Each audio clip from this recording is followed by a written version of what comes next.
Yeah. All right, everybody. It's like a lot of money. It's crazy. All right. Good to see you all here. Glad everyone can make it. Welcome to Reasonable Faith. I know a lot of you are new here, so just welcome to the UTD chapter of Reasonable Faith, where we look at evidential Christianity through science, history, and philosophy. Meet every Tuesday, just like this, at 7 o'clock. But in the way of announcements, at the first of the month, we usually have an event called Pancakes and Multiplication, where we get around to make pancakes and discuss lots of theological questions. Unfortunately, we're not having that this first weekend. It's not going to be October 4th this month because BSM is doing something that week that conflicts with that, so we're going to have pancakes on October 11th, I believe it's the 11th. Yes. So, that is when pancakes is going to be happening. So not this week, but the next week. So, other than that, we have a great talk here tonight, and I will then leave it over to Alan to introduce that. All right, thanks, Seth. Yeah, we're excited and honored to have Dr. Peter Williams here tonight, all the way from the UK. He happened to be in town, so I've kind of been monitoring that for a while now, and he was gracious enough to say that he would be, more than happy to speak at a secular university. So it's very exciting to have him here. He has extensive scholarly training and is really a top academic and researcher. He has a PhD from Cambridge. He runs the Tyndale House, not to be confused with the publishing arm that you may have heard of, but this is rather more of a research center where some top scholars you may have heard of, like John Piper and J.I. Packer and some other, Wayne Grudem, gone to study, and they're helping people literally from all around the world to get more training. So it's a really important organization, and we're very honored to have him here tonight to talk about this topic. And Greta, raise your hand, Greta. She bought some of these books that she wanted to make available to some of you here. That if you promise to read it and use it, she's going to make them freely available to you. So you're welcome to grab one of those after the talk. And there is yes, thank you. You did find you set up, thanks to Jonathan, the smaller URL there, tiny URL. The other one was so long. Anyway, you can get that available online as well. So if you want to see the PDF version, just check that out. And let's give it up for Dr. Williams here. Thank you.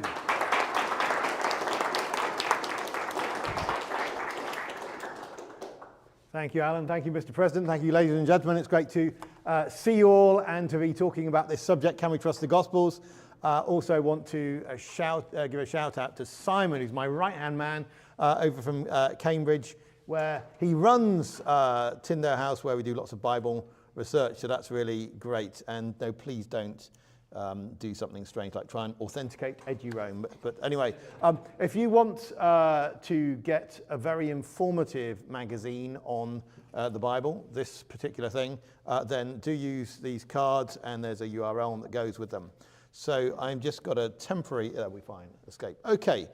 Arch of Titus in Rome has a menorah, you see that candle stand, where Titus celebrates the Roman victory over the Jews, the destruction of Jerusalem in AD 70, and so on.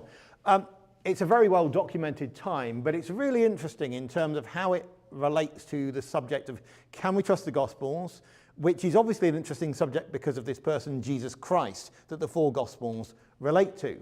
Because at that time, there's a massive upheaval in the land that Jesus comes from, where many Jews are deported, and so you actually start asking questions as you look at the Gospels. Are they things close enough to the time of Jesus where they know what it was like before that, or are they from after that? So that's just to sort of get you going. But I want to start with some texts that are not Gospels, but are actually non-Christian texts about the beginnings of Christianity, or at least non-Christian texts which talk about things related to the beginnings of Christianity, even if that's not what they're intending to do. This is where you get the Roman historian Tacitus writing about the Great Fire in Rome, which took place in the year 64, okay? So if Christianity sort of kicks off around the year 30 or 33, people debate that. Here we have a story about how there was a great fire in Rome and people thought Nero, the emperor, had started it. So we get in with Tacitus's story. Tacitus actually was in Rome at the time of the fire, although he's a young boy, but he's thought to be a very reliable, even if cynical, historian, and so people are prepared to trust him for things often that will be well before his lifetime. But here we are, and he says, but neither human help nor gifts from the emperor, nor all the ways of placating or appeasing heaven could stifle the scandal or dispel the belief that the fire had taken place by order. That's order of Nero.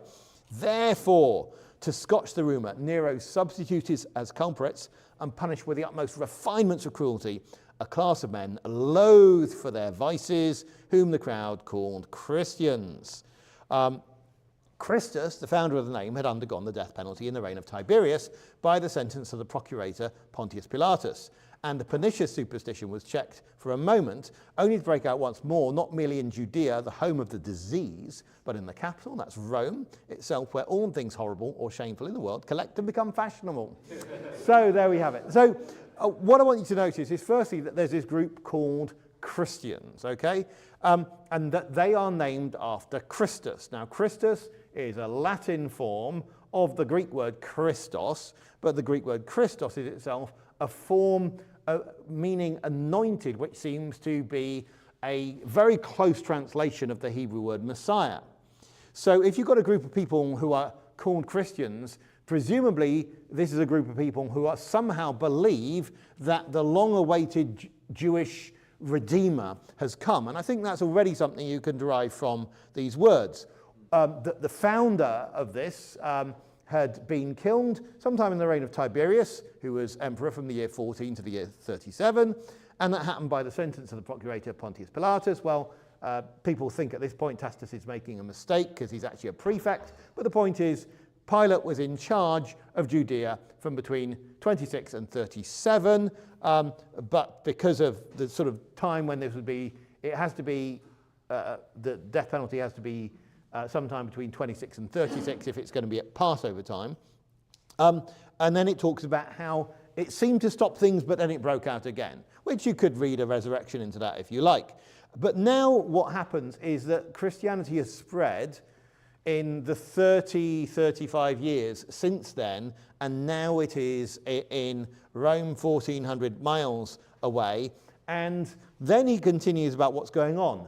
First, confessed members of the sect were arrested. Next, on their disclosures, vast numbers were convicted, not so much as on account of arson as for hatred of the human race. The whole idea of hate crimes is completely old. And derision accompanied their end. They were covered with wild beast skins and torn to death by dogs, or they were fastened on crosses and when daylight failed were burned to serve as lamps by night. So you can see it's pretty tough being a avowed Christian at the time, but also that there were a vast number of Christians in Rome. And I think that's interesting because it sets some parameters, if you like, for how Christianity can get going. For instance, if you have a model where you say that key aspects of the Christian story are being made up 10, 20, 30, 40 years after things started, you have to factor in this persecution question.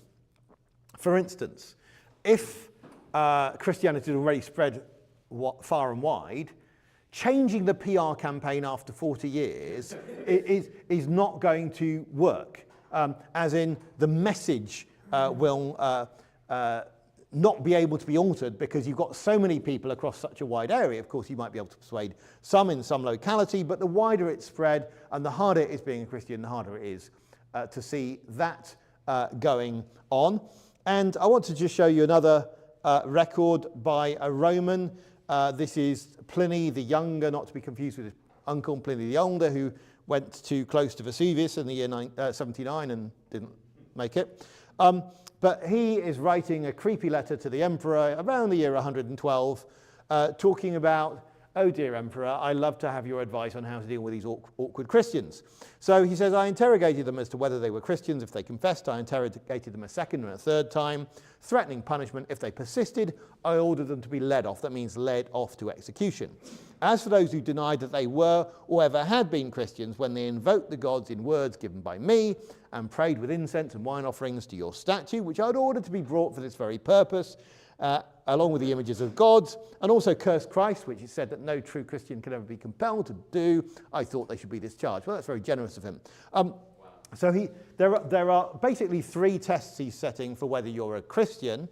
You can see that. Are you prepared to invoke the Roman gods? Are you prepared to worship the emperor or the emperor's statue? And are you prepared to curse Christ? And it's really interesting there that even at this stage, he's distinguishing between a Christian and a true Christian.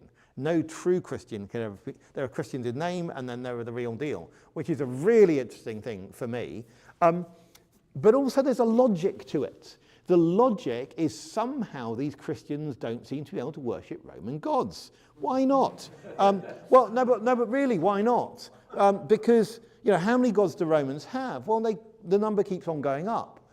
You'll watch Percy Jackson or whatever it is, and you know what happens. One of the gods gets together with a girl, and you get another half god. That's the numbers keep on going up. Now, what's interesting is it seems that this group of Christians, remember the name Christian, seems to be based off the Hebrew word Messiah, and it all comes out of Judea. Well, how many gods do Jews believe in? They believe in one. That's a really key mathematical point. And it's good because so many of you are mathematically gifted, and so I can explain this argument to you. Basically, in Judaism, you can't have a half god. Okay, it's just not possible. So you can't have 1.5 gods at any stage. So you don't have an evolutionary pathway in order to go from Jesus, for instance, not being God to being like quarter God, halfway God, three-quarter God, all the way fully God. Just over time. It's not possible because you would break the mathematical rule that there's only ever one God. And it does seem, that this is exactly what's going on with the logic of his test. Because otherwise, you can worship Christ and just say, yes, and Caesar's nice too, and just say some compliments about him, add him to your pantheon, no problem, done. But people actually, it seems, are prepared to die rather than breach the mathematical rule that there's only one God. Die for their mathematical convictions. Would you do that? It's quite a striking thing. So that's where I think we can see quite a lot going on here. Then he talks about what goes on in a document. Others named in the document said that they were Christians, but later denied it, saying they had been, but they'd ceased 3 years ago, or many years ago, or even as much as 20. So we can conduct 20 from the year 112 approximately, and you're back in a first century meeting. They said that this had been the full extent of their guilt or error. They'd been accustomed to meet on a fixed day before dawn. Of course, slaves don't get time off work to go to church, and to sing antiphonally, that's one group to another, as for adultery, not to break their trust, and not to refuse to return a pledge when asked to do so. Now notice the key thing here, that they sing to Christ.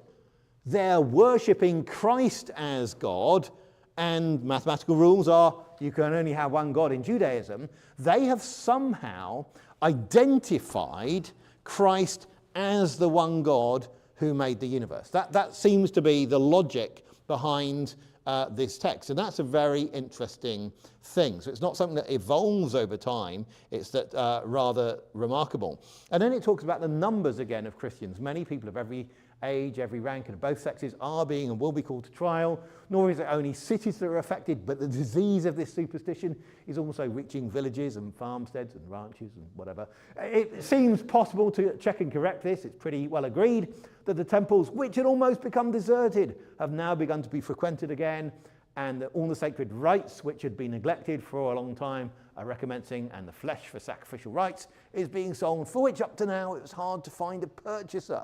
Think about this, the big economic impact in his area, which is, I should have said, Bithynia on the northern north of Turkey, of so many people becoming Christians. So that's a theme in Tacitus, is the number becoming Christians. A theme in Pliny is the large number becoming Christians. And the more you see that and the more you see Christianity spreading out, the harder it is for me to imagine quite the conditions in which it gets made up. But I want to add some more things. Now let's get into the Gospels.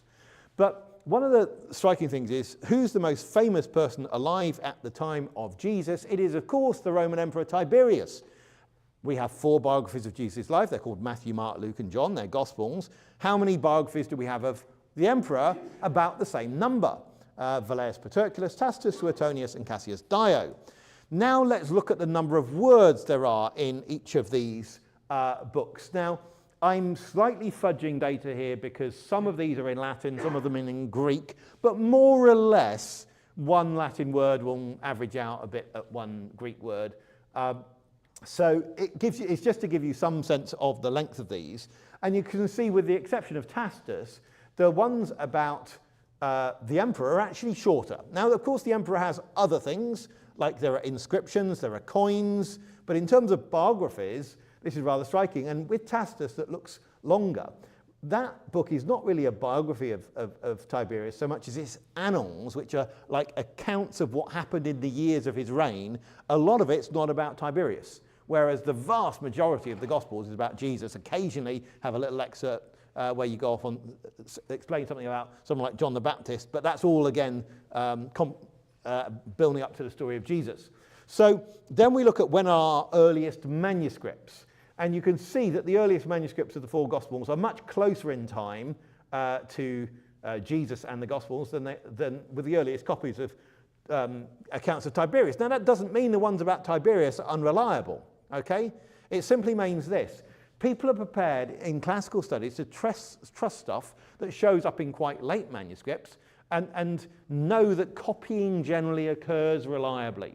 So there's no reason to think that copying hasn't occurred reliably with the Gospels as well.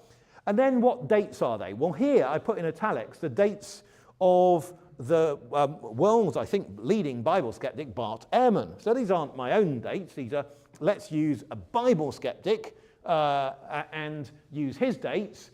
And then let's put the dates in for the other ones. And you can see that Tiberius dies in the year 37, so we've got a significant 70-year plus gap between any of 3 of these accounts and the time of Tiberius, and with Jesus the gap would be a lot less. With one exception in green, which is Valerius Paterculus, that's actually thought to be the least reliable of all of these because it's got a completely different account from the other 3, it never has any criticism of Tiberius, and funnily enough was sponsored by him. So that is actually thought to be the least helpful. Now let's go to Alexander the Great, and let's look at our 5 accounts that we have of him. So he dies in the year 323 after conquering the world, and of course there are lots of other things that tell you about Alexander the Great. I mean, there is a certain... The world changes, there are monuments, but in terms of biographies we have, they are all massive gap between the biography and the time of Alexander. And that's so striking because I want to emphasize to you just how amazing it is that we have 4 accounts of someone, Jesus of Nazareth, who is said to be a carpenter in a small town in the east of the Roman Empire. Now, normally people, when they write biographies at that stage, they either write them about people who are the cultural elite or people who've been dead a very long time. So it's quite exceptional that you should have 4 accounts of anyone, and particularly of someone with Jesus's social profile. Now, you might say, what about the emperor before Tiberius? That's Augustus. On the inside of this wall, and I'm sorry I don't have a photo from the inside in Ankara, I'd love to, maybe next time I get there, there is an inscription which actually was put up shortly after Augustus died, which tells you what he did. And so you think, well, that's a pretty close biography. It's maybe 2/5 of the length of the shortest gospel, the Gospel of Mark, and this is how it begins. It's actually put up basically by his order, but shortly after his death. Below is a copy of the Acts of the deified Augustus, by which he placed the whole world under the sovereignty of the Roman people and of the amounts which he expended on the state and the Roman people. And so, what it does, it's I did it my way, it's a braggadocious account of how generous the emperor was. He just spent all his time giving out money. That's what emperors do, isn't it? I mean, what's the, well, no, come on. An emperor, the reason you're emperor is to squeeze everyone through taxes as much as possible and centralize everything. But you read his account, written close to the time, and you would think that he spent just all his time giving stuff out. So that's quite an interesting thing. So that's just sort of to orientate us with the four Gospels and what we have about others. Now I want to dive into the four Gospels and ask this question: do they know the time and space they're talking about? So they're recording accounts of Judea, Galilee, Palestine, Israel, whatever you want to call it, but do they know this stuff? Now, firstly, we can see that they know a lot of towns, villages as well. They also know waters, other smaller things, and they don't all know the same one. So a really important point when you're getting to the Gospels is to realize that no one who looks into this believe that all four Gospels came from one source, like one person sitting down. So there are all sorts of people who have all sorts of opinions about the Gospels, but no one who's looked into it thinks that. They are, these three, Matthew, Mark, and Luke, are more closer to each other than they are to John, and we could talk about that. But basically, each of them has some information about geography that the others don't have. And that's non-trivial because I went to Sardinia this year on holiday, and I was trying to find out everything I could geographically about the place that I'd booked for the family before I went. And of course, with the internet, we have all sorts of means of finding out stuff. And still, it was incredibly surprising when it was on the ground, thankfully, nicely surprising. But it's really hard to try and work out what exactly is it like, even now. Back then, to write a story about a land you had not been to would be incredibly difficult. And what we have with the four Gospels, the traditional Christian belief is that Matthew and John are eyewitnesses, and Mark and Luke are people who interviewed eyewitnesses really closely. Now, you can't, if you've got really distinguish between an eyewitness account and an account based on a really close interview of an eyewitness. Those aren't particularly evidentially distinguishable. The point is, across all four accounts, we have lots of information showing that they know about the land. They don't just know the names of towns, they also know the topography. They know where the land, how the land is shaped. When Jesus is traveling round, they don't just say he went here, he went there. They actually say he went up here, he went down there when that's appropriate, not just from Jerusalem, which is the capital, but also traveling, say, between Nazareth and Capernaum, which is below sea level, Cana and Capernaum. You get these same sorts of things going on. And it's something that all four Gospels do, and that's a really striking thing. So all four Gospels not only know towns that the other ones don't, all four of them know about land shape that the other ones don't. And I think that's a really striking thing. It's not a hard thing if you're simply a truthful reporter. It's a very easy thing to do, but it's a very non-trivial thing if you're just leaning back in an armchair making up a story. Now, contrast the four Gospels with what I call the fan fiction, what's going on there? Don't want that. That's been turning off my screen the whole way through the talk. It's been a real pain. There are other things called Gospels, which I think, like counterfeit notes, exist because real notes, banknotes, exist. What we can say is that on the whole, I know what, I could turn the internet off on my computer and then it wouldn't happen. Is that right? Sounds right. Sounds right. Let's have a try of going into Wi-Fi. Bye-bye. Okay. Okay, so, yeah, okay. That's impressive, but it's not just that they know the names of towns. We've got a control sample with these fake Gospels where they really don't know any towns. The Gospel of Philip simply mentions two, Jerusalem, which is the capital, and Nazareth, which it thinks is Jesus' middle name. And that's the best scoring of any of the, of the 16 Gospels. We also can say that they know the names of people. That is the sort of types of names that people were likely to have. This is quite striking because this is information that's only been known really the last 30 years. There are lots of Simons in the Gospels, and you find when you look in occurrences outside the Gospels, it's the most common name. It's also the most common inside the Gospels. And then it's quite different from Jewish names in other places. So you can actually find, these are not necessarily statistically significant. In this case, you can say it's just interesting to observe that when you get the 9 most popular names inside the Gospels, it's about 1% off outside the Gospels. It's very striking. And you just look immediately at names of Jews from Egypt, many of them in Alexandria, and you find a completely different set of names. You go to the catacombs in Rome, a completely different set of names. I mean, lots and lots of Jews in Rome were just called Roman Latin names. So somehow the gospel writers are getting characters with the right sort of names. Want to look a little bit at a miracle which is reported in all 4 Gospels, and I want to touch on the subject of miracles as well. There aren't many things that are told in all 4 Gospels. The account of Jesus feeding 5,000 men plus women and children with 5 loaves and 2 fish is told in all 4 Gospels. And 2 of them, Mark and John, comment on the grass. Mark saying there's green grass, John telling there's much grass. Now, is that just a little detail put in for verisimilitude to make it sound like it's authentic? Leave that question hanging. Mark tells you lots of people are coming and going, does not explain why.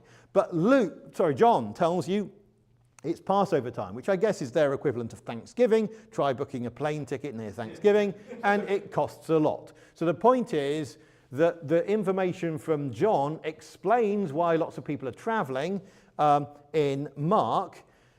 Jesus then talks to one of his 12 disciples called Philip and asks him where to buy bread from, and then Philip and Andrew both reply. No reason why that is said in John's gospel. To that, why does he ask that particular disciple rather than anyone else? But then over in Luke's gospel, which hasn't given you any of that information, it tells you the feeding took place near Bethsaida. It's the only one to name the nearby town. And back in John's gospel, we know that Philip and Andrew come from Bethsaida. So in other words, we can see if we plug in the information from Luke, suddenly the whole transaction makes sense. That Jesus turns to a man with local knowledge, asks him where to buy bread. He and another man with local knowledge get involved in the conversation. And this is a sort of dovetailing that you will get if you get true witnesses to an event, you split them up, and they just tell you things, and somehow you find their accounts complementing each other. And then even the detail in John, it's barley loaves, fits with when you've just had the Passover. So then you ask the question, would the grass be green? Well, Passover was around April, so you actually can get a precipitation chart from a nearby town and see you've just had 5 of the greatest months of rainfall. So yes, the grass would be at its greenest in the year. Now, does that prove the miracle? Absolutely not. But remember, a lot of people like the idea that you can explain away miracle stories by the idea of exaggeration and that people have passed on the story and it's changed. But then you would need to have selective corruption of information. You need to have a mechanism to corrupt the big thing in the story, namely to have a miracle arise, while peripheral and tiny bits about grass and who had what conversation are preserved. And as far as I know, there isn't that sort of mechanism in transmission to have that occur. Normally, when we recount stories, it's the big stuff we remember, the peripheral stuff we actually forget. So I now want to dive into the question of are Jesus' words correctly recorded in the gospel? So we sort of looked at some background stuff about Christianity and other sources. We've looked at, do the gospels know about the time and place? And I'd want to say yes, they do, and they have some dovetailing together. But what about Jesus' words? There are some times that he's recorded to speak, and this is one thing he says in Luke, also similar stuff in Matthew, where he says this: "Woe to you, Chorazin, woe to you, Bethsaida. If the mighty works done in you had been done in Tyre and Sidon, they would have repented long ago, sitting in sackcloth and ashes. But it will be more bearable in the judgment for Tyre and Sidon than for you. And you, Capernaum, will you be exalted to heaven? You shall be brought down to Hades." Now, ignoring a lot of the content, there are 3 towns named there: Chorazin, Bethsaida, and Capernaum. And here we have a map of the Sea of Galilee. The Sea of Galilee at its widest is 5 miles wide. Okay, so you can see that those 3 towns are not very far apart on the northern coast. Jesus is said in Matthew's Gospel to actually move to Capernaum. It really makes sense if that thing gets said by someone from that area, not someone, again, sitting on an island or in Turkey or Egypt, okay? Then, this is a photo I took when I was in Capernaum. Here we have lots of millstones, okay? And they are, with like 20 yards, 30 yards from the sea, okay? When I took this photo. And so Jesus says, according to Matthew, "Whoever causes one of these little ones, children, who believe in me, to sin, it would be better for him to have a great millstone fastened round his neck and for him to be drowned in the depth of the sea." And of course, the Sea of Galilee is a very deep sea because of the geology and the Jordan Rift Valley. It really makes sense if it's said by someone who's actually there. It's the easiest thing. Can I prove that it's said by someone there? No, I can't. It just makes more sense than anything else. You then look at the way between the Gospels, you sometimes get this subtle agreement. In the first 3, Matthew, Mark, and Luke, when Jesus is in the Garden of Gethsemane, and even to have the Garden of Gethsemane, that's an amazing local name on the Mount of Olives. It's all to do with olives. That's what Gethsemane means. He prays just before the crucifixion, the night before, to God, "Father, if it's possible, let this cup pass from me. Nevertheless, not as I will, but as you will." John's Gospel doesn't record that at all. But what it does happen is, what would seem to be moments later, if you put the accounts together, people turn up to arrest Jesus. Peter gets all excited, draws a sword, and Jesus says to Peter, "Shall I not drink the cup that the Father's given me?" Now, that is a really weird thing to say when you're about to be arrested. Why suddenly start talking about a cup? Oh, but if he had been talking about a cup in prayer just moments earlier, it makes sense. So I think what we're getting recorded there is the actual words that Jesus spoke. Now, looking at it another way, Jesus' memes. Okay, now, memes can be used now of images. I'm using it more in the sense of just amazing short sayings that have gone viral. There are many of these.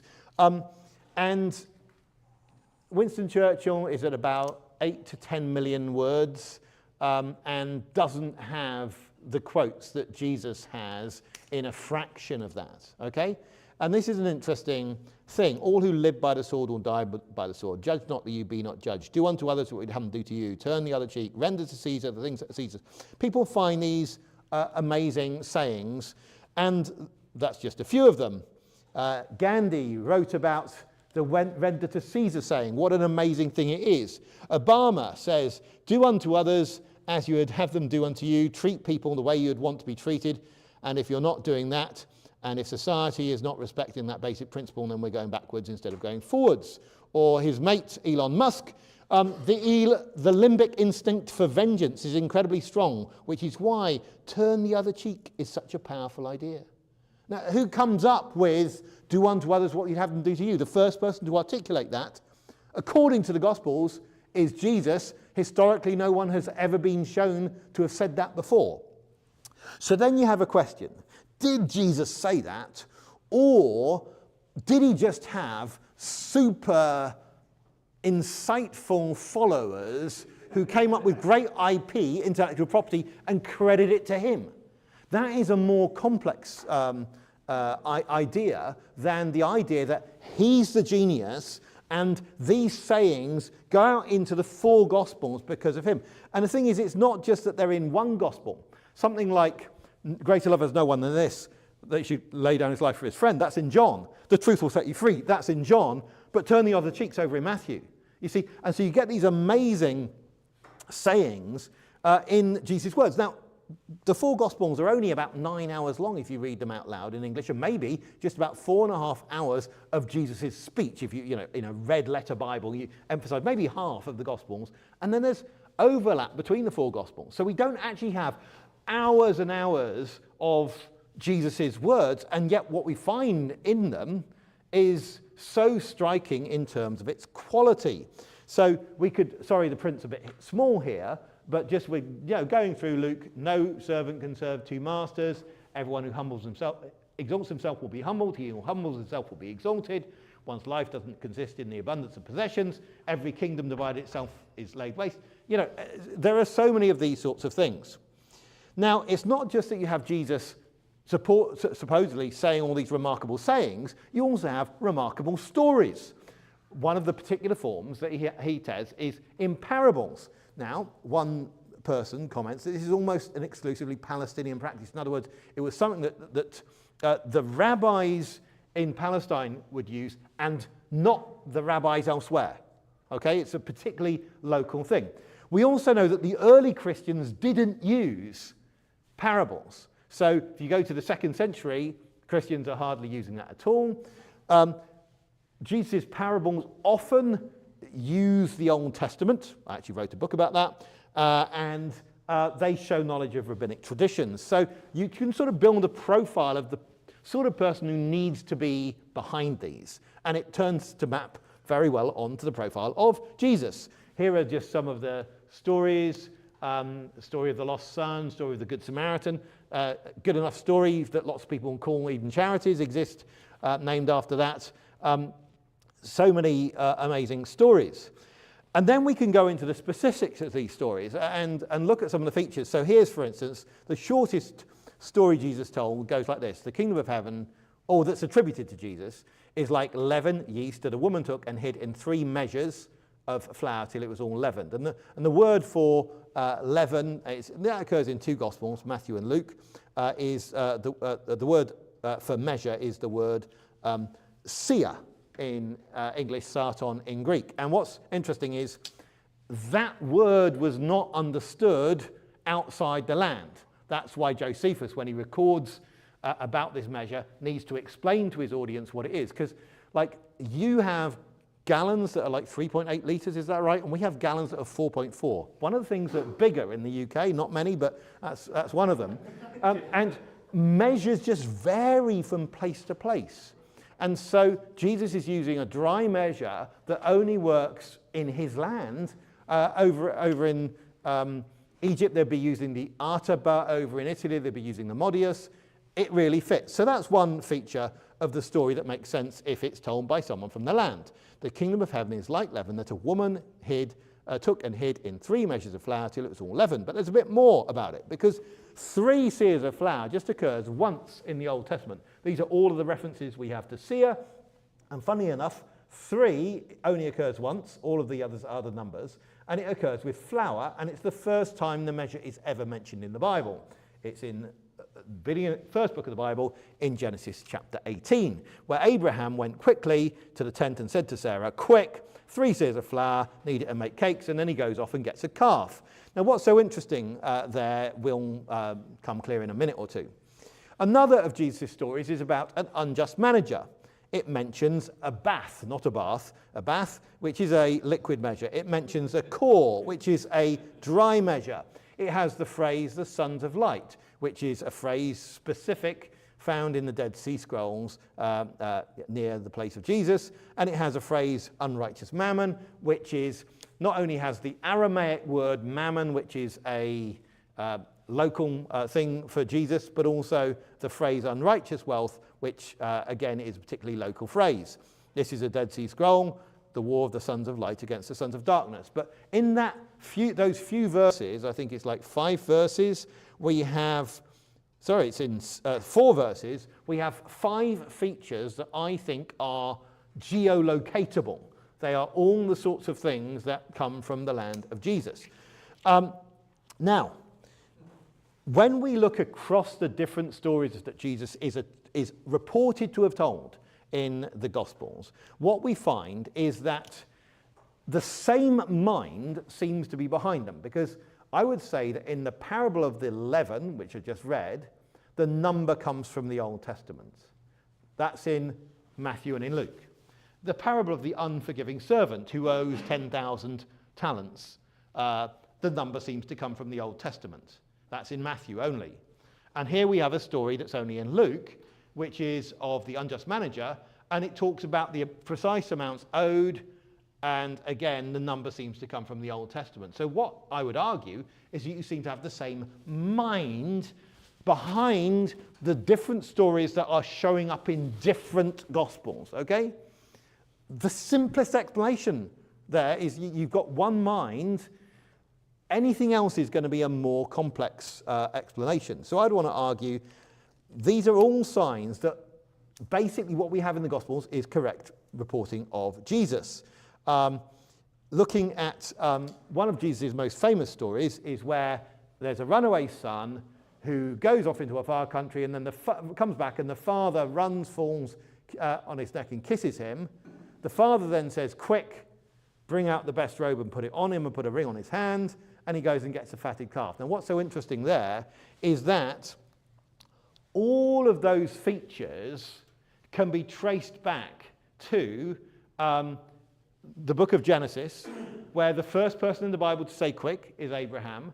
He then says 3 seahs of flour, which Jesus uses into his shortest story, and then Abraham runs and gets a calf. All of that goes into Jesus' longest story. It makes sense if it all comes from one mind, and even the running, embracing, and kissing seems to come from the Old Testament. So this, and I could give you other examples, seem to be the same creative genius behind stories that show up in different Gospels. Okay, so Gospels seem to know about stuff that's local. Jesus' words have some patterns that seem to show that be easily explained if they come from him. But we got a problem. Miracles. And miracles are just vastly improbable things. And if you allow them to happen, STEM falls apart. You know, if you allow pixies and fairies, I mean, how can you function as a university if you believe in miracles? Well, I think we need to just have a little exploration of what a Christian believes a miracle to be. Because what I think has been said in the past is that we got science, it works really well, it's nice and smooth, simple explanations, allow pixies and fairies in, you know, and your test tube is no longer predictable, so therefore better not to have that.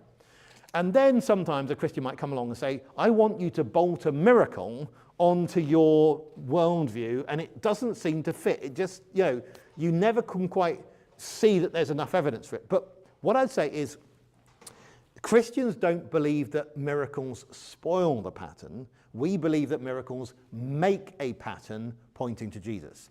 So rather that miracles in the Bible form a signal pattern, okay?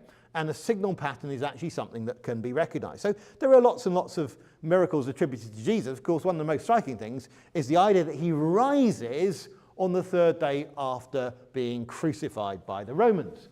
And his body disappears. On its own, you could explain that. But then there are loads of different sightings of Jesus close up, including actual conversation with him, not just sort of vision in a distance. And so these are some of the different descriptions that we have. Jesus appearing indoors and outdoors, on a hill, by a lake, and all sorts of other things. So, and they're in different Gospels, so it doesn't seem like they just all come from one source, okay?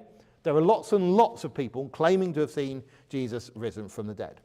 Now, those two things, the missing body and the lots of people saw him risen from dead, those two things combine powerfully to make something really remarkable in terms of how can you explain that? You can get rid of a body, have some people nick it. I mean, why they would nick a body, I don't know, but you can do that. That won't explain why you got loads and loads of people who seem to go on to suffer, prepared to say they've seen Jesus risen from the dead. But there's more. There's actually a third leg of the stool, which is this doesn't just happen to a random dude. It happens to someone who has chosen to have 12 disciples like the 12 tribes of Israel, who teaches remarkable things, who is the first ever person recorded on the planet to have said, "Love your enemies." That is a completely novel thing. And then you look at the things about his life. Well, I would argue there are things about his life, top left, that were prophesied. We can go into detail on that in the Jewish scriptures. There are things about his life which are foreshadowed. That's different. What I mean by that is there are things in the Jewish scriptures which seem to give you parallels, striking parallels to Jesus' life, as if it's like building to get you ready for it, okay? Arguably, he has a royal genealogy. Arguably, he has a royal birthplace in Bethlehem where King David came from. And if he didn't, and you want to say that was something Christians bolted on 30, 40 years after Christianity got going, you've got to do a lot of explaining about how that works with the fact that Christianity has gone out so far and wide. He has this remarkable teaching. He has remarkable stories. He has lots of miracles that seem to make signal patterns. He has a model life. People can't find fault with him. And a model death. I mean, even at the sort of typological, archetypal level, people find his life and death a very challenging thing. He's the ultimate innocent sacrifice. But also, his death completes a story arc. If you open up a Bible, and it could be a Bible from a synagogue, that's fine, and you get to your sort of first narrative with humans doing anything, it's two humans standing at a tree, taking a fruit they shouldn't, and death coming into the world as a result of that. And the thing about that sort of beginning of a story is you want to know, well, how's that going to end? Is there anything that would sort of round off that story? And as you read through that first major, larger chunk of the Bible called the Old Testament or the Hebrew Bible, you don't find a resolution to that anywhere.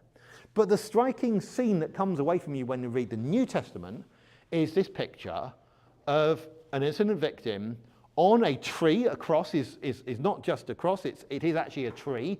I can go into why it is that literally, not just metaphorically. Dying to bring people life. And that seems to be an amazing story arc. And yet we know that the first bit, Genesis, wasn't written by the Christians. It was written hundreds and hundreds of years before in the Jewish scriptures.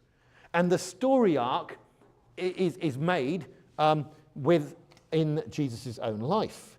Oh, and yes, he dies at Passover time, the time when Jews celebrated their greatest deliverance ever from Egypt. He's recognized early on as Messiah, hence the word Christian, the tomb's empty, the resurrection appears, and so on. All of these things come together, so you start saying the miracles of Jesus, the resurrection of Jesus, are not an anomaly, they are the pattern. And so just as science is beautiful because of predictability and patterns, Christians acknowledge Jesus Christ as the organizing principle of the universe, the one who makes sense of everything. And so when I look at it, I just don't think it could be made up. Christians suffer too much, they're too disorganized, they're too divided, they're truthful on the whole. The message is too foolish. Believing someone's risen from the dead, that was crazy as far as a Roman is concerned. I can go into that more. The idea that God was crucified for sins, Jews only believe there's one God, he made everything, and he's immaterial, transcendence. How can you believe he died on a cross? How does anyone get to believe that? Well, perhaps if there's a resurrection, it would make sense. Here is an early graffiti where someone is mocking Christianity. It's in Rome where it says Alexamenos worships God. There he has a picture of Alexamenos looking up at a donkey on a cross. That's how early Romans often thought of Christianity. It was simply absurd. But I'd like to suggest to you that it all makes sense in the light of Jesus Christ and that the Gospels reliably tell us about him. And I'd encourage you to read them and look forward to your questions.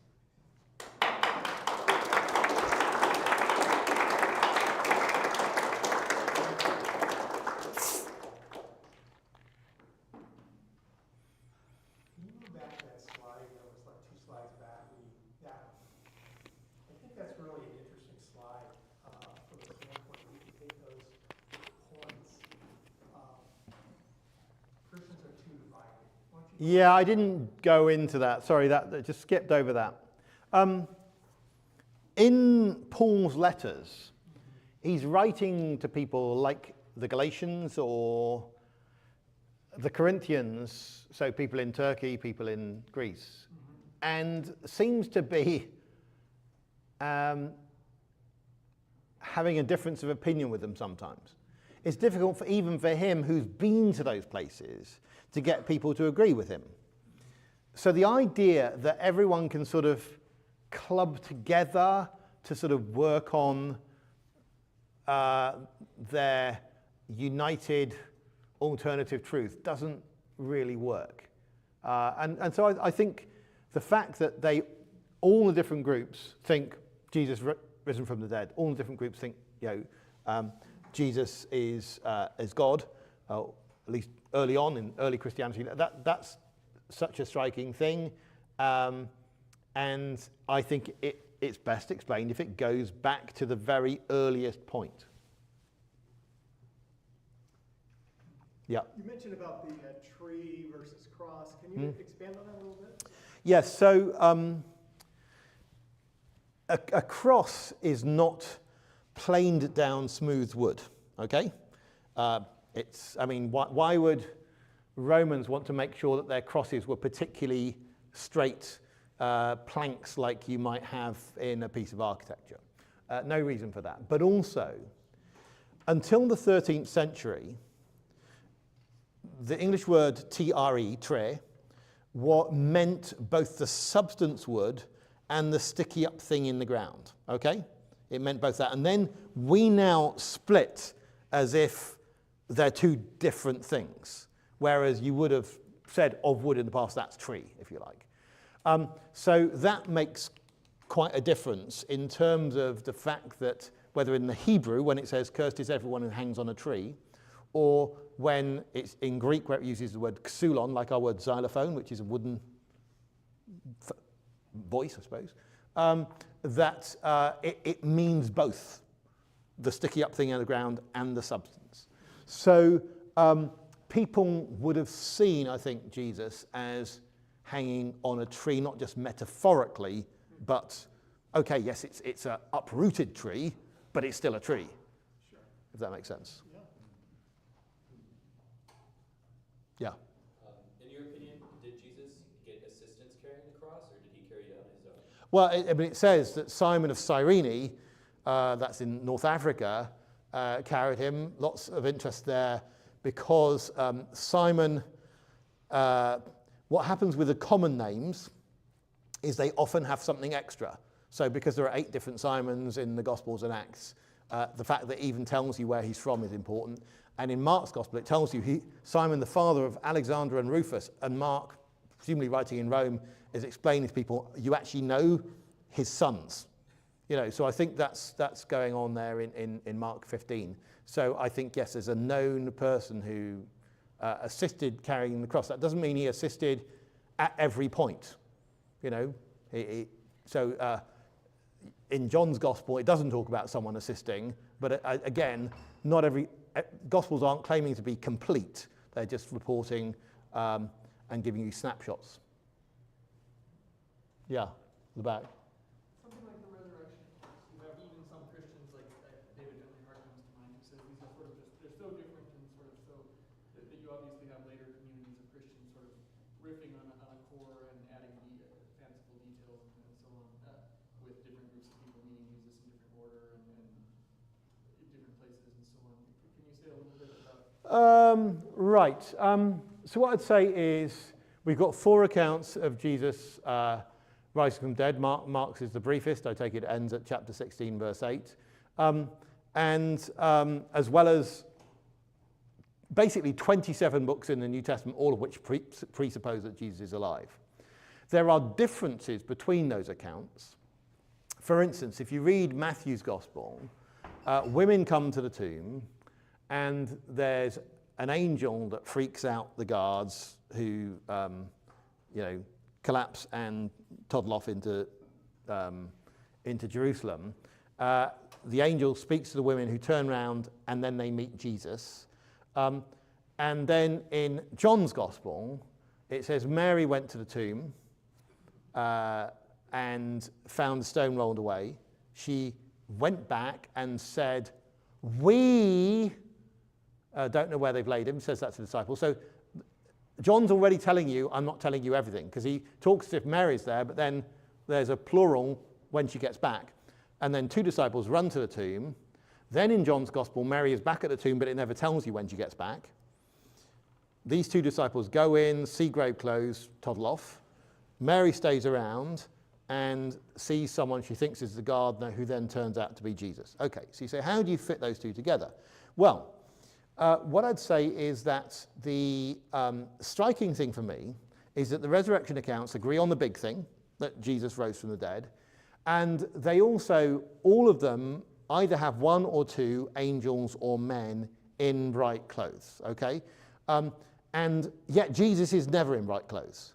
That's a striking thing. They're sort of agreeing on the big thing that Jesus rose, and they're agreeing on some aspects that are also quite big in terms of observation, about commenting on the apparel of these accompanying persons, if you like, but not on Jesus himself.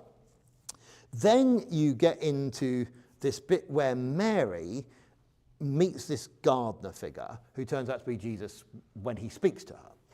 But in that passage, it actually says she turns to him as if she'd been looking away. And then Jesus has this conversation with her where he says, do not cling on to me because I've not yet ascended to my Father and your Father, and go and tell my brothers. Okay, now what's so interesting about that language is that that is exactly the language you get in Matthew. Because in Matthew's Gospel, in chapter 28, you read that and behold, this is 28 verse 9, and behold, Jesus met them and said, greetings, and they came up and took hold of his feet. So there's the clinging question there, right? And worshipped him. Then Jesus said to them, do not be afraid, go and tell my brothers to go to Galilee. Now what's so striking there is in both passages, Jesus seems to be talking about his disciples as his brothers, which he's never done at any other stage. So for me, what I've got is agreement on the big stuff, differences on the middle level, and then tiny agreements at the verbal level. That's exactly the sort of thing I would expect if I've got different accounts reporting the same thing. Yes, they're summarizing, they're précising. That's going on, but there's actually this underlying unity, if that makes sense. And yeah, we can go into how Luke fits with that. So I don't think, with the resurrection accounts, the data are underdetermined, so I don't think there's a single way that I know that the accounts go together, because there's more than one possible way that they could go together. So if anyone wanted to show that they've got irreconcilable contradictions, they'd have to be able to show that there is no possible way that they can fit together. I think the other thing that's very interesting, well, a couple of things. I deleted, I think, the slide. Did have one earlier. The resurrection accounts differ across all 4 Gospels, which is really interesting, but they agree more on wording that is spoken. So if you look statistically, not only this thing about the brothers, but if you look at Matthew, Mark, and Luke, and the things that, say, the angels say, they agree more than the surrounding narrative. And this is a feature that actually happens across the first 3 Gospels, Matthew, Mark, and Luke. That I don't think I've got the slides there. No, I haven't. Elsewhere on my computer, where, let's say Mark chapter 2 is a passage about Jesus forgiving the sins of someone who gets lowered through the roof as a paralytic. If you look at that account, you will find that whenever someone is speaking, and Jesus is speaking, the words are closer across the three accounts than in the surrounding narrative, which is what you would expect in true narration. And it doesn't matter whether it's Jesus as a character or John the Baptist as a character. In fact, there's one time when all four Gospels have the same 6 words in a row, and it's when Pilate says to Jesus, "Are you the King of the Jews?" Su eho basilous ton Judaion. In Greek, it's the same 6 words. Why? Because they're reporting what he actually said. So I think there are internal features to the resurrection accounts that make me take them very seriously as reporting what people said, down to the fact that they're reporting their very words. Now, because we've only been using speech marks consistently for a bit over a century, they've been around 4 centuries. Well, I mean, it's a complicated history, the speech mark. But it's only more recently that we've had the rule that we have to put speech between these marks, which creates extra rules that you can't have an omission without a ... and so on. So obviously, the Gospels aren't writing under those new modern rules. So provided we park that aspect, I take very seriously what the Gospel's saying in terms of what they're reporting, as these are the words that people said, even if they're not claiming these are all the words that people said, if that makes sense. Yeah. So you talked about how the miracles are the pattern because they really, Jesus brings everything together from the Old Testament. Yeah. Kind of brings everything together with the New Testament. I was reading John 1 this morning, and in the English translation it says, all things were made through him. Mm-hmm. But in the Greek it says, all things came about through him. Mm-hmm.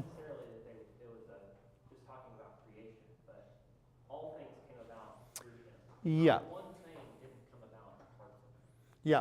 So what I say is, if I can stick with the first bit, the miracles you obviously find, according to the accounts in Matthew and Luke, Jesus is born to a virgin, okay?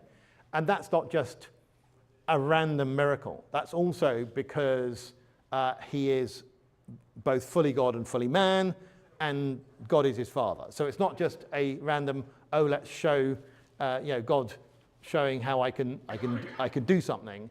It's got a purpose. And according to Matthew, there is a stellar display at his birth. And again, I think that stars can be deeply symbolic about the times, and people come for that. So it's not just a random miracle, it's very pointy miracle, if I can put it like that. And so what I'd go on and you look at whether it's Jesus healing someone and then teaching them about their sins and how they need to get right with God. This is happening again and again. Or he is symbolizing how even, let's say, a non-Jewish centurion can have faith and so on. That there is a reason, a didactic reason behind it, if that makes sense. And I think you can find that basically with every miracle. There isn't a miracle which is just, in fact, Jesus specifically refuses a miracle which is just for show. And he also, according to the Gospels, frequently tells people, don't advertise this miracle, don't spread the word, or he seeks to do it in minimal number of observers, which is an interesting feature because the result is there, so can't be denied, but the number of people there may not be so big, so that he seems to be anti-sensationalist, and it's very, very different from the way a YouTuber would be shooting their car in order to get more likes. It's just very, very different. Do we actually know how many days of Jesus' life is recorded in the gospel? I know his ministry was, Yeah. but it seems seems like it's awfully short for 3 years of ministry. It is very short, and the answer is not a lot. The last week leading up to the crucifixion is arguably the most documented week in any ancient person's life, in terms of the fact that you've got 4 different accounts telling you, such that people can have some interesting debates about what happened on particular days. But the problem we have is sometimes Matthew will say after this and not tell you how long after this. So you don't necessarily know how many days there are. So there is this thing in Mark chapter 1 where it seems to be telling you that this is a set of things happening within a day. John chapter 1's telling you something spread out over a week, but then there are some days within that week where nothing is reported. So it's not going to be a large number, but it'd be nice to do the model and find out the exact number, yeah. Homework. Thank you, yeah. What do you say to people who say that you have the Bible defend itself, that we shouldn't refer to extra biblical sources to corroborate scriptures? Yeah. I just want to make sure I've heard the correct question. What would I say to people who say that the Bible authenticates itself, or that I'm making it authenticate itself? That the Bible should be able to defend itself. We don't have to. Oh, I shouldn't. Oh, yeah, sure. Yeah, I think that's fine to a certain extent, but in Acts chapter 2, which is Pentecost, and the Apostle Peter is explaining to a group of people what's gone on, he quotes Psalm 16, and then he says, but Psalm 16 cannot, which is about you will not let your Holy One see corruption, talking about the body of your Holy One decay. And he says, that can't be about David. You know why? Because over there we've got his tomb. So he appeals to outside the Bible, to archaeological evidence for what's the correct interpretation. So what I'd say is I do believe it's appropriate to appeal to things outside the Bible. For instance, there may be in the Bible a word that only occurs once. How are we going to work out what it means? And because the Bible is in the world, I mean, when it says the ocean, how would you know what the ocean was unless you actually look at one? So I think there's an inherent connection between the Bible and outside the Bible, if that makes sense. So we shouldn't be trying to hermetically seal off the Bible from anything outside the Bible. But I do think there's a recipe, and that if what I'd say is, I think that lots and lots of the reasons to believe the Bible is God's word come from within the Bible. And that works because archaeology is only relatively recent, sort of 225 years old. The Bible has been able to stand before that. So I think these things that are outside the Bible are helpful, but they shouldn't dominate, if that makes sense. Yeah. I'm not of the opinion that these are embellishments, but do you think that the darkness of the crucifixion, earthquake, and resurrection of the saints were literary devices? Or Yeah, so maybe we should get onto the internet for this.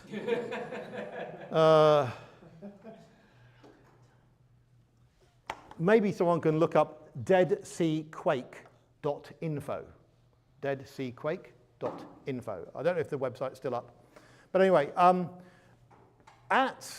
in Matthew and in Matthew alone, you have records of 2 earthquakes. One is at Jesus' crucifixion and the other is at his resurrection. Now, according to the author of this website, whose surname is the same as mine, Williams, but he's not related as far as I know, and I don't think he's a Christian, he's a geologist, who has made an argument about the valves in the Dead Sea, and there's a German dissertation about this, where it seems that there's not much going on for about 3 decades before this time, And although you can't say whether this is AD 30 or AD 33, is the website there? Yes. Yeah. That it does seem that in the half decade of these events, we have an earthquake. So people have often said, because you've got this quite weird thing in Matthew's gospel about some saints getting out of their tombs, and that's not in the other gospels, people say it's a literary device. But let's say the only measurable thing that you could do is the earthquakes, and it does seem that there is an earthquake and an aftershock. So not that you can tie it down to the specific year, but it's not unreasonable to believe that. Does that make sense? Yeah. Do you have perspective on whether or not Jesus taught in Aramaic or in Greek? Funny you should ask. But you know what I say on this? Have you read anything I wrote about this? Some. Yeah, okay. So I'm quite into Jesus speaking in Greek some of the time. So I think Mary, his mother, is bilingual. She comes from Sepphoris traditionally, and Sepphoris was I think there's lots of Greek speaking there.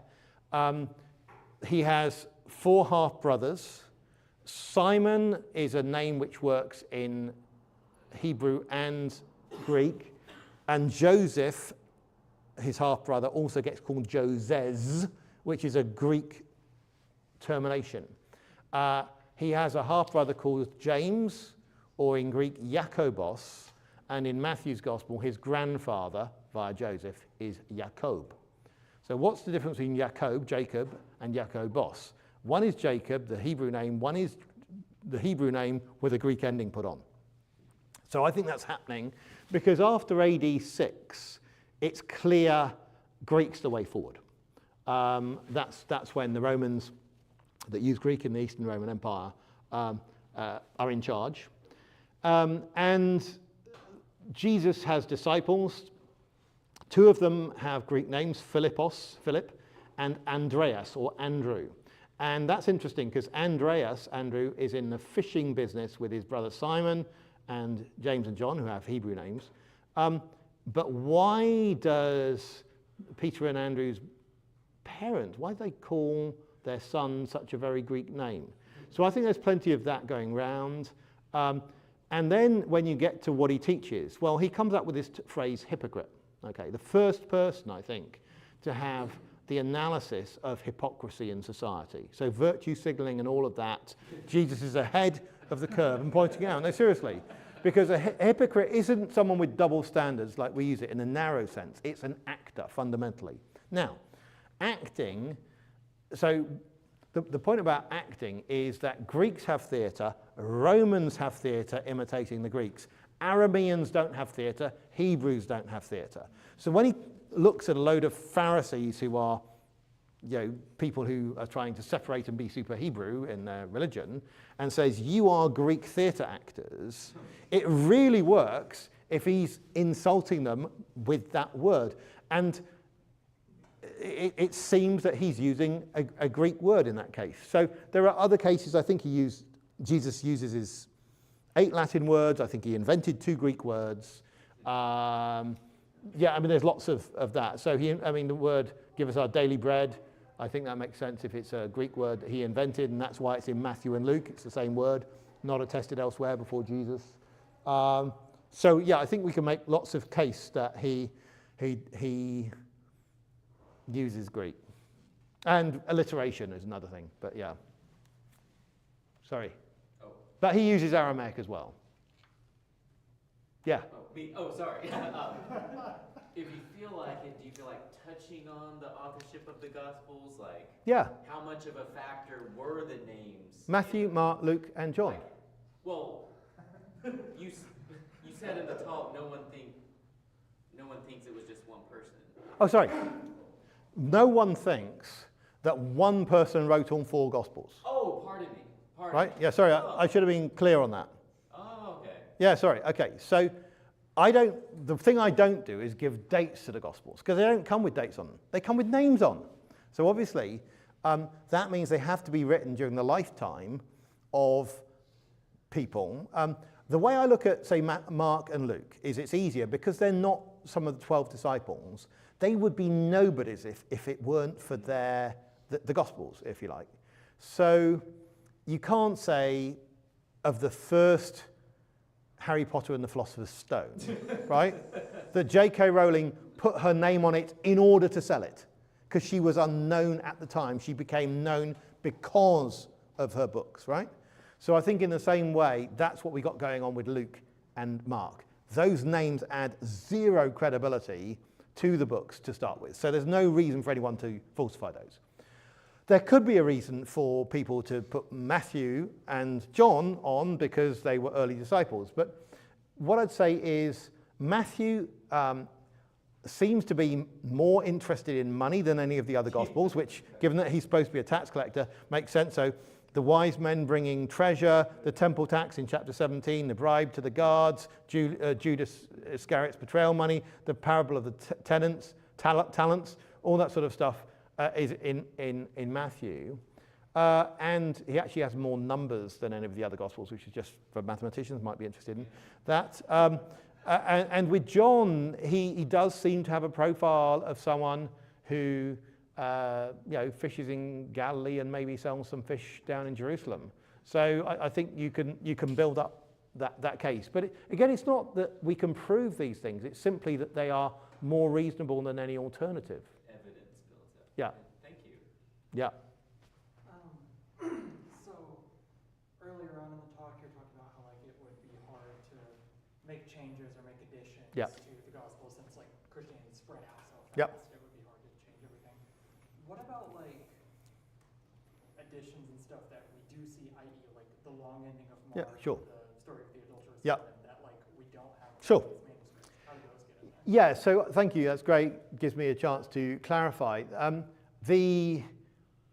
Obviously, it doesn't mean no one can change anything. People change things all the time, including Christians. It's whether they're able to change sort of fundamental stuff like, we were telling you up to last week that Jesus was born in Jerusalem. Now we're telling you he was born in Bethlehem. That sort of stuff is going to be hard to persuade anyone who's putting their life on the line for it.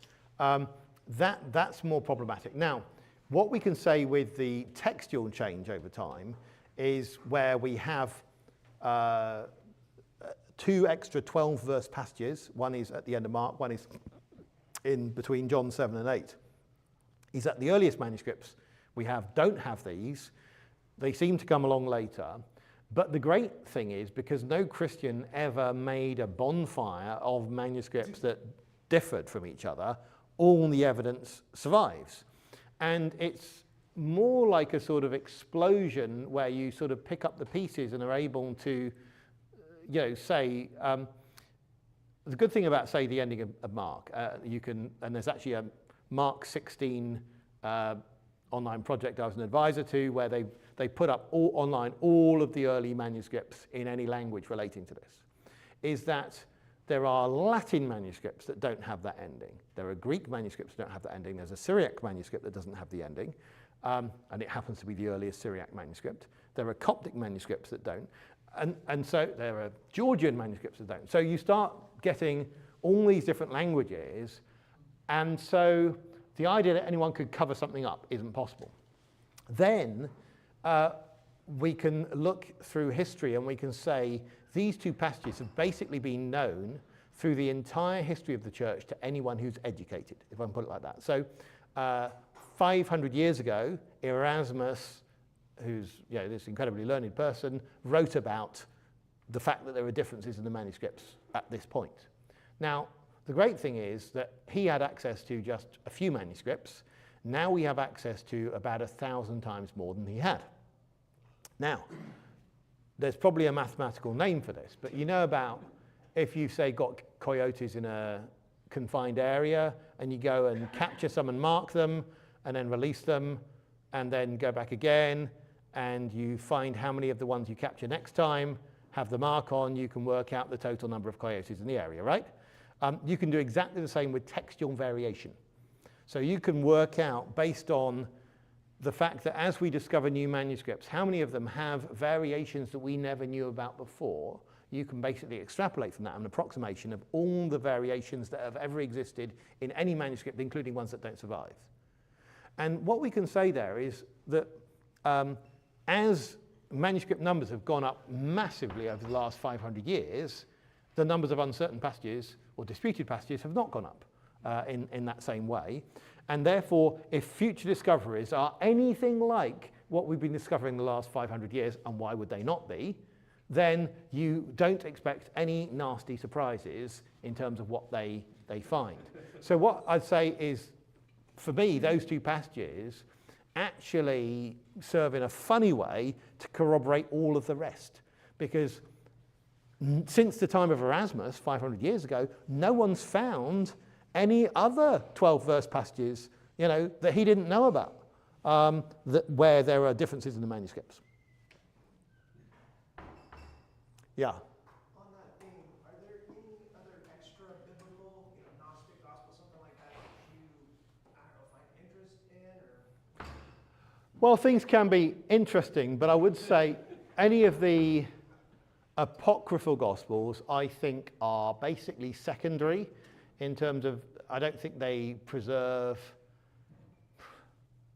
unless it's the Proto-Evangelion of James, I don't think they preserve any reliable traditions. There is one which is about a bit about Jesus' birth that might, mentions a cave, that might be reliable, but at that particular point.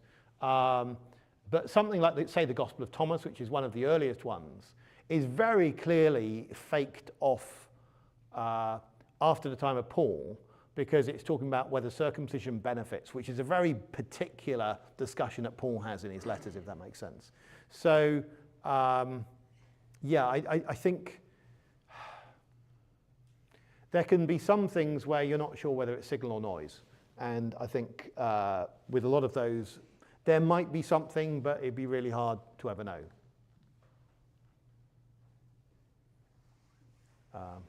You mentioned two Greek words that Jesus invented. What were they?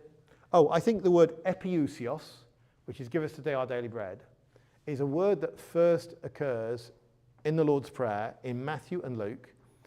An early church thinker, Origen, thought that one of the gospel writers must have come up with it, but I think it makes as much sense to say Jesus came up with it. I'm being slightly provocative there. The other one is a word to babble. When he says don't babble in your prayer like the pagans, the word is batalogeo. One dictionary says that is a mixture of an Aramaic word with a Greek word. Now, whether the dictionary is right or wrong, it's a dictionary called BDAG that people normally think is reasonably good. You have to have the profile of someone who can squish together an Aramaic word and a Greek word to make a new word. That would fit with Jesus, and since he's the first person who says it, again, in normal other circumstances, you would say he invented it. Now, there is this thing where more recently people have been against the idea that Jesus speaks Aramaic, and I think that's come from philosophical reasons, because as the Romantic movement is going early on in the 19th century, right? People like the idea of Jesus as a primitive, poetic spirit, okay? You've got to think about Jesus, who is not corrupted by nasty Greek learning and all that sort of logic stuff, but just from within himself is inspired as a primitive human that we can emulate, if that makes sense. Now, for that, you really don't want him being able to read Plato and Aristotle. You want him just to sort of have that stuff come from within him, if that makes sense. So that's where I think the idea that Jesus not only speaks Aramaic, but doesn't speak Greek, that's when that comes off. Obviously, Mark's gospel records him as speaking Greek to a 12-year-old girl, so it's not an educational context, and to a deaf and dumb man, as well as on the cross and being misunderstood and praying to his father, at least with the word Abba. That's not the same as evidence that he publicly taught in Aramaic, if that makes sense. Well, I don't want to tire folk out. Oh, one question about, yeah. Take one last question here. Go ahead. How the Quran claims to have some other knowledge about Jesus, particularly in his younger life. Have you done any studies and looking into any of those claims? Well, I mean, I have read the Quran in Arabic, so I suppose what I'm seeing there is the Quran seems to me to show some knowledge of Christian traditions. So when figures are mentioned from the Bible. They're often spelled in ways that make sense if they've come through the Bible. So Pharaoh in the Quran is always spelled Fir'aun with an N on the end, just like the Greek word Pharaoh has an N on the end, the Hebrew doesn't. And that's happening with Elijah, Jonah, S's on the end, like in the Greek. The coins in the Quran, the dinar and the drachma, they're Greek words, are mentioned. So I think there's lots of evidence of that sort of stuff coming through. And there may be a reference, I think, to the infancy gospel of Thomas that's in the Quran. So I think that's the way I'd see things arising. I want to do some more work on that. I think we're out of time. Thank you very much. Thank you very much.